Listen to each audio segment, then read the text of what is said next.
Bien, on va maintenant continuer le cours avec le grand 3, variation et extrémum. Donc on va voir dans cette partie de cours comment utiliser la fonction dérivée pour étudier les variations d'une fonction.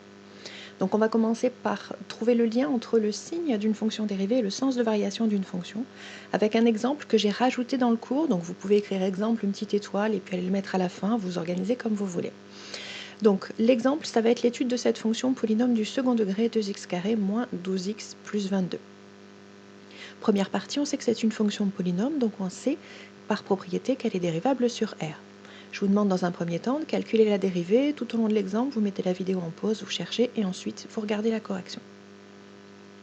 Alors pour le calcul de la dérivée, ça nous donne 2 fois 2x, ça nous donne donc 4x moins 12 fois 1, moins 12, plus 0 que je n'ai pas remis. Alors à partir de là, on va compléter le tableau. Qu'est-ce que c'est que ce tableau? Vous avez une ligne pour les valeurs de x, une ligne pour le signe de la dérivée et une ligne pour les variations de f. Donc on va commencer dans un premier temps par l'étude du signe de f' de x qui est égal à 4x moins 12. 4x moins 12 est une fonction affine, donc vous étudiez le signe d'une fonction affine comme vous avez appris à le faire en classe de seconde. Voilà la correction. Donc f' de x égale 0 lorsque 4x moins 12 égale 0, ça nous fait lorsque x égale 12 quarts, c'est-à-dire 3. Donc ça va me permettre de mettre la valeur ici en haut dans le tableau et de donner le signe de la dérivée. Donc la fonction dérivée s'annule en 3. Le coefficient qui est devant x, c'est 4, il est positif, c'est donc positif à droite du 0, négatif à gauche du 0. En ce qui concerne les variations de la fonction f étant un polynôme du second degré, pour étudier son sens de variation, il nous faut calculer la valeur de alpha et de bêta pour avoir les coordonnées du sommet, ce que j'ai fait ici.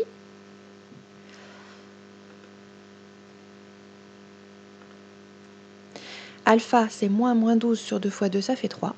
Donc on retrouve en fait la valeur qui était ici. Bêta, c'est f de alpha, ça fait 4. Et ensuite, pour connaître le sens de variation de cette fonction polynôme, je regarde le signe du coefficient a qui vaut 2, positif, donc le sens de variation. On va avoir une fonction polynôme qui va être décroissante, puis croissante, avec comme image pour 3, c'est 4. Alors ce qu'on peut observer sur cet exemple, c'est que lorsque la dérivée est négative, la fonction elle est décroissante. Lorsque la dérivée est positive, la fonction est croissante. Ce qui est vrai pour cette fonction en particulier, en fait, est vrai pour toutes les fonctions, quelles qu'elles soient. Ce qui nous donne cette propriété qu'on accepte et qu'on ne démontre pas. On a juste regardé sur un exemple, là, on n'a pas fait la démonstration. La propriété dit que si une fonction f est croissante, alors f' de x est positif, et inversement, si f' de x est positif, alors la fonction f est croissante. On a un si et seulement si à chaque fois.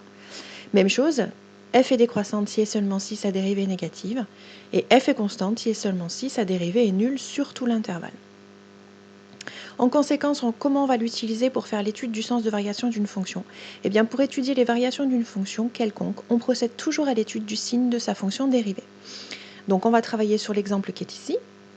Un polynôme de degré 3, je vous demande d'étudier les variations de f sur i. La méthode, premièrement, vous allez calculer la dérivée de cette fonction-là. Normalement, vous obtenez un polynôme de degré 2. Vous étudiez le signe de ce polynôme du degré 2 comme on a appris à le faire dans une séquence précédente. Et puis, vous construisez conjointement, comme on a fait dans l'exemple précédent, le tableau de signes et en dessous, les variations de la fonction f. Alors, le corriger. F est une fonction polynôme, donc elle est dérivable sur son ensemble de définitions. Sa dérivée, ça donne 6x carré moins 6x moins 12. Je calcule le discriminant 324, donc le polynôme admet deux racines, x1 qui vaut moins 1, x2 qui vaut 2.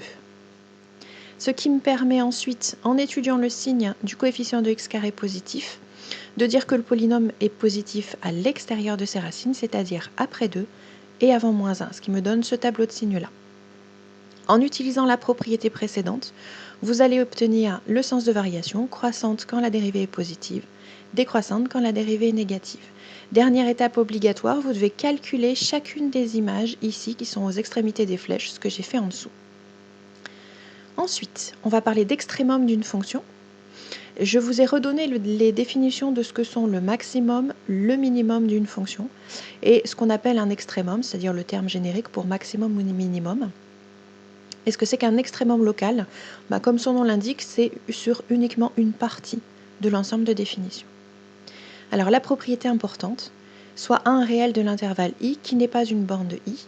Si f admet un extrémum local en A, alors la dérivée s'annule. Par contre, là, ça ne fonctionne pas dans l'autre sens.